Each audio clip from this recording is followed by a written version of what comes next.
Marriage delay है, जल्दी है, ये है ही नहीं, या दूसरी शादी हो जाएगी। उनमें एक नक्षत्र भी बड़ा इंपॉर्टेंट है, कौन सा है और कौन सा ड्यूल ज़ोडिक साइन में अगर प्लैनेट बैठ जाए तो शादी प्रॉब्लम में आ जाती है, दो हो जाती है। वेलकम टू सलीम समी चैनल। मैं हूं आपका एस्ट्रोलॉजर सलीम समी। अस्सलाम वालेकुम। जैसे मैंने आपको बहुत से टॉपिक दिए, आज भी मेरा एक टॉपिक है मैरिज के ऊपर। इसके ऊपर हम खुल के बात करेंगे। ये हर एक चैप्टर में तो नहीं होगा, लेकिन जितना भी हो सके पॉसिबल करेंगे कि चीज़ें हम इस पर डिटेल से बात कर सकें। और कल इंशाल्लाह बनाएंगे जो इंतज़ार करते हैं कि सन का ट्रांजिट या मंथ का ट्रांजिट, उनके लिए भी वीडियो बनाएंगे। मैरिज की करते हैं बात। हमारे यहाँ मैरिज के ऊपर बड़े सवाल होते हैं। डिले मैरिज का भी है, लव मैरिज का भी है, अरेंज मैरिज का भी है, शादी का मैच मेकिंग का भी है। हमारे यहाँ वो 36 गुणों में से 32 गुण मिलाने की कोशिश करते हैं, लेकिन उसके बावजूद जो है वो चीज़ें नहीं होती। तो गुण को कौन सी चीज़ जो है वो इम्पोर्टेंट और कौन सी नहीं, और किन चीज़ों को देखना बहुत ज़रूरी होता है, उसके ऊपर बात करते हैं। डिले मैरिज की बात करें तो देखें, डिले मैरिज का सबसे बड़ा कारक तो जो है वो तो सैटर्न ही को माना जाता है। वो सैटर्न जो है वो डिले का कारक है। उसके बाद जो है राहु केतु भी प्रॉब्लम देते हैं, और कहीं ना कहीं शम्स भी प्रॉब्लम लेकर आता है। लेकिन डिले का कारक जो है वो यही सैटर्न को माना जाता है। जिनकी शादी नहीं होती उसको बहुत से योग होते हैं। एक योग मैं आपको जरूर बताता हूँ कि 7वें घर में अगर केतु की नज़र हो, मार्स की हो, सैटर्न की हो, तो उनकी शादी नहीं हो पाती। या 7वें का मालिक लगन से षडाष्टक में हो, 6 में हो, 8 में हो, तब भी प्रॉब्लम बहुत ज़्यादा आती है। या 7वें का मालिक छठे घर में चला जाए और वहाँ उसको नैस देख ले, तो तब भी शादियों में बहुत बड़ी प्रॉब्लम आती है। जब तक आपका पार्टनर का मालिक भी छठे घर में ना हो तो शादी कामयाब नहीं होती। अगर एक का नहीं है तो शादी को चलना मुझे नामुमकिन सी बात ही है। सन और वीनस बहुत ज़्यादा क्लोज हो, बहुत ज़्यादा डिग्री वाइज क्लोज है, अब डीप कंबस्ट हो जाए, तो तब भी शादी माँ बाप को नहीं करनी चाहिए। क्योंकि वजह यह है कि उस लड़के के अंदर स्पर्म्स भी नहीं बनेंगे, तो शादी तो हो जाएगी, फिर आप रेमेडीज करेंगे औलाद के लिए, वो होनी नहीं। वो एक अजीब स्टोरी है। तो शादियों के लिए बहुत सी चीज़ें, लेकिन इसके लिए पहले देश काल पात्र को भी बहुत इम्पोर्टेंट है। चीज़ों को समझना, हालात को समझना, वक्त कैसे चल रहा है उसको समझना। जैसे आज हमारे यहाँ 24 साल में, 28 साल में, 32 साल में शादी हो जाती थी, लेकिन इसी पाकिस्तान में आज से 25-30 साल पहले इस एज में डिले मैरिज कहा जाता था कि शादी बहुत डिले हो गई है, लेकिन आज नहीं कहा जाता। आज 35-40 के बाद तो फिर उसको डिले कहा जाता है कि बहुत ही डिले हो गई शादी। तो यहाँ पर अगर जुपिटर से वीनस 6, 8, 12 में हो तब भी प्रॉब्लम में होता है, तब भी जो है डिले मैरिज का योग है।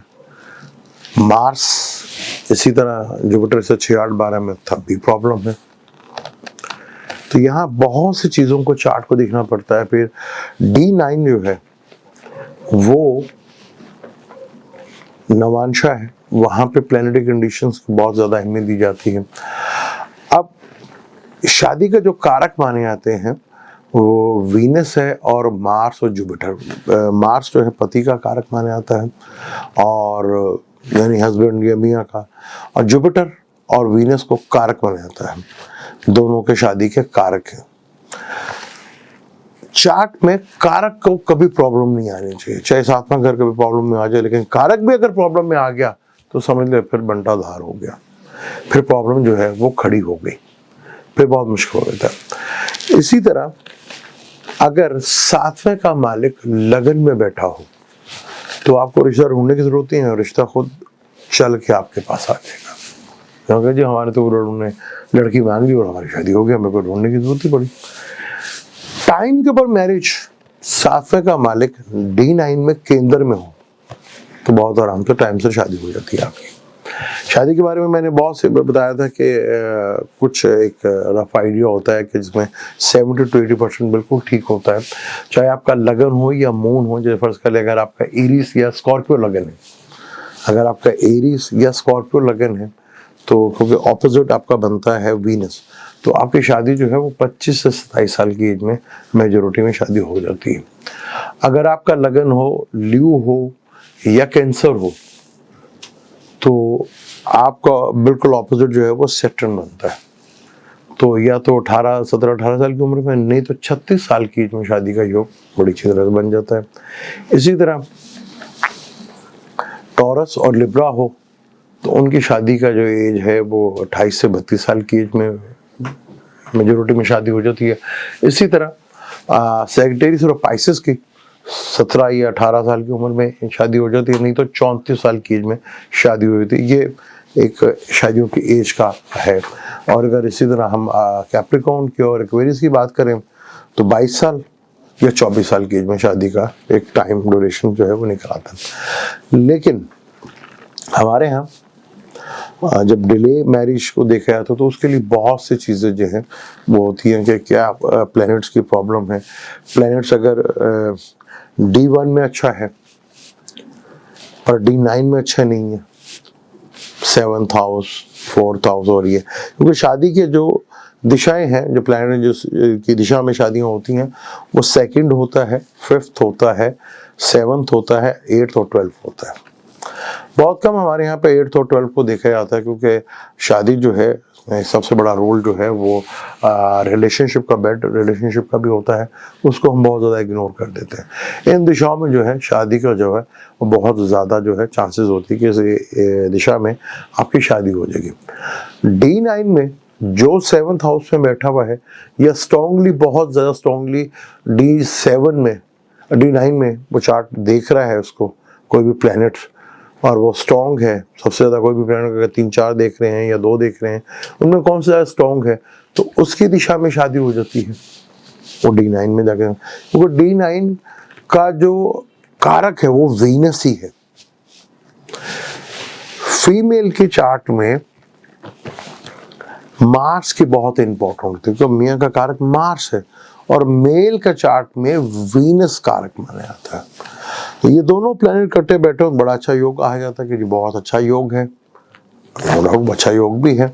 लव मैरिज का भी योग है, लव मैरिज भी करवाता है, अट्रैक्शन भी करवाता है, लेकिन और भी बहुत कुछ करवाता है। यही जिनका मार्स और वीनस बड़ा स्ट्रॉन्ग और इकट्ठे बैठे हों, ये एक दूसरे को देख रहे हों, तो एज ऑफ 50 के बाद से इन दोनों मियाँ बीवी के बेड जो हैं वो सेपरेट भी होते हैं।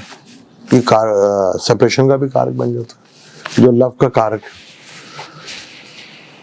तो यहाँ बहुत सी चीज़ें जो है इम्पोर्टेंट होती है कि चार्ट चल कैसा रहा है। आपका 7वें घर का मालिक, 7वां घर जितना ज़्यादा मेलिफिक में होगा और कारक वीनस और जुपिटर, अगर वो भी बहुत ज़्यादा कारक में, तो फिर शादी के लिए बहुत बड़ा मसला खड़ा हो जाता है। वो शादी डिले हो जाती है, कोई 35-40 साल की उम्र शादी चल जाती है। तो यहाँ बहुत इम्पोर्टेंट होता है जब हम मैच मेकिंग करते हैं। मैच मेकिंग में मेजोरिटी में मैं तो ज़्यादा प्रेफर करता हूँ कि सोल बड़ी इम्पोर्टेंट है, यानी कि शम्स को देखें कि आपका शम्स किधर है, आपके पार्टनर का शम्स किधर। अगर सोल एक हो ना, तो अगर आपके बेगम को कुछ हो तो आपके अंदर एकदम करंट है, यार लगता है कि मेरे पार्टनर के साथ कुछ हुआ है, ये अक्सर आपने देखा होगा, उसको सोल कहते हैं। फिर है मून, इमोशंस, वो कैसे, ये बड़ा इंपॉर्टेंट है। उसके बाद जो है मार्स और वीनस की मोहब्बत और फिजिकली रिलेशनशिप कैसा है, ये बहुत इंपॉर्टेंट होता है। तो इन चीज़ों को अगर हम इग्नोर कर दें तो बड़ा प्रॉब्लम होती है। हमारे यहाँ आप रेमेडीज तब करते हैं जब आपकी वो दिशा चल रही, शादी की दिशा को इंडिकेट कर रहा हो या शादी का आपका बर्थ चार्ट प्रॉमिस कर रहा हो। फिर ट्रांजिट में कुछ चीज़ें जब आएंगी, जैसे फर्ज कर लें किसी का बाय बर्थ वीनस है मेल का, ठीक है, ट्रांजिट में जुपिटर उसको देख रहा है, पर प्रॉमिस हो चार्ट में तो शादी हो जाती है। इसी तरह फीमेल के लिए मार्स है कि मार्स हो transit by birth natal chart का और ट्रांजिट में मार्स देख ले तो फीमेल की शादी हो जाएगी, बशर्ते ये कि चार्ट में प्रॉमिस भी हो और उसकी दिशा भी चल रही हो, तो ये चीजें हो जाती हैं। अब दिशा चल रही है 10वें घर की, अब वो कह रहे हैं कि जी शादी करा दें, कोई रेमेडीज करवा देंगे। रेमेडीज कैसे होगी जब दिशा ही नहीं चल रही? और रेमेडीज वो वक्त कैरियर की कराए ताकि कैरियर में कोई ग्रोथ है तो वो हो जाए। हमारे यहाँ ये दिशाओं को नहीं देखते कि किस प्लेनेट की दिशा है, किसकी नहीं है, शादी होगी भी कि नहीं होगी, और होगी तो किस दिशा में होगी। क्योंकि सैटर्न अगर किसी को शादी का कह रहा है तो 2.5 साल में वो कहता है भाई मैं करवा दूंगा, वो कर्म है, इसके बगैर कुछ होता ही नहीं ना। आप भी नहीं आ सकते, मैं भी नहीं आ सकता था जमीन पे, वो कर्म होगा तो कुछ होगा। जुपिटर है वो कहता है साल के बाद, क्योंकि ये इसे कहते हैं डबल ट्रांजिट। जुपिटर वो कहता है 1 साल के अंदर मैं करा दूंगा, इसको ट्रांजिट में डबल ट्रांजिट भी कहते हैं। सन कहता है मैं 1 महीने के अंदर करा दूंगा। मून है वो कह देता है कि अभी मैं 2 सवा 2 में हमारा सारा काम करवा दूंगा, लेकिन भाई आपका नेटल चार्ट में प्रॉमिस हो। और ज्यादातर केतु जो है वो लिटिगेशन का कारक, उसका काम तो तोड़ना ही है। केतु 7 में बैठ जाए, राहु 7 में बैठ जाए तो हालांकि राहु ब्याता है, सवाती नक्षत्र उसका जो आता है वो ब्याता है, राहु का राधा नक्षत्र थोड़ा प्रॉब्लमेटिक होता है। आप कोशिश करें कि जब भी आपका निकाह हो या कोर्ट मैरिज करें तो वो होना चाहिए फिक्स लगन में, टॉरस में, ल्यू में, स्कॉर्पियो में, एक्वेरियस में, वो लगन बहुत अच्छा होता है। और उसमें कोई राजयोग भी आ जाए, उसमें कोई राजयोग या धन योग भी आ जाए और कोई और योग इन्वॉल्व हो जाए तो फिर बड़ा एक्सीडेंट। क्योंकि फीमेल की चार्ट में उसकी 2 दफा किस्म बनती है। एक तो जब वो पैदा होती है किसी घर में, अब वो उसके हाथ में नहीं है, लेकिन शादी करते वक्त जब जाती है वो दूसरे घर में तो वहां भी उसकी किस्मत बदल सकती है। अगर अच्छी फैमिली होगी तो अच्छे मिलेंगे सारा कुछ, तो ये 2 दफा होता है। तो ये शादी के मामले में बहुत सी चीज़ों को देखना पड़ता है, प्लैनेट्स किधर हैं किधर नहीं है, ये बड़ा इंपॉर्टेंट होता है। अगर फिक्स लगन में निकाह होगा तो बहुत बेहतर होगा। जैसे मैंने बताया कि इस आदमी का मालिक 6ठे घर पे होगा, तो अगर आपके पार्टनर के 6ठे घर में नहीं है फिर शादी नहीं चल रही, तो जो मर्जी करते रहे। जैसे हमारे यहाँ पे कई लोग हैं, अगर मरकरी फर्स्ट का जमनाई लगन है, लगन का मालिक लगन में ही है, और D9 में टॉरस लगन है, उधर भी लगन का मालिक लगन में है, बहुत खूबसूरत योग है जी। देखें और D1 में लगन का मालिक उधर ही है और D9 में जो लगन बना है उसका मालिक भी उधर ही है। भाई बड़ा खतरनाक योग है। आपकी लड़की ने आपको ताने मार देना, उन्होंने कहा किससे शादी करा दी, उसको तो फुर्सत ही नहीं मिलती सोशल वर्क से। जैसे हमारे अक्सर लोग तबलीग में निकल जाते हैं कि जी हम तो 1-2 साल के लिए जा रहे हैं चिल्ले खींचने, वो हर साल ही जाते रहते हैं। वो कुछ इसी तरह के योग होते हैं। इस बड़ा लंबा टॉपिक है, इसको डिटेल के साथ और गुफ्तगू करेंगे। मुझे दें इजाजत, इनके जाने से पहले चैनल को सब्सक्राइब कर लीजिएगा और बेल के बटन को जरूर दबाइएगा। अल्लाह हाफ़िज़।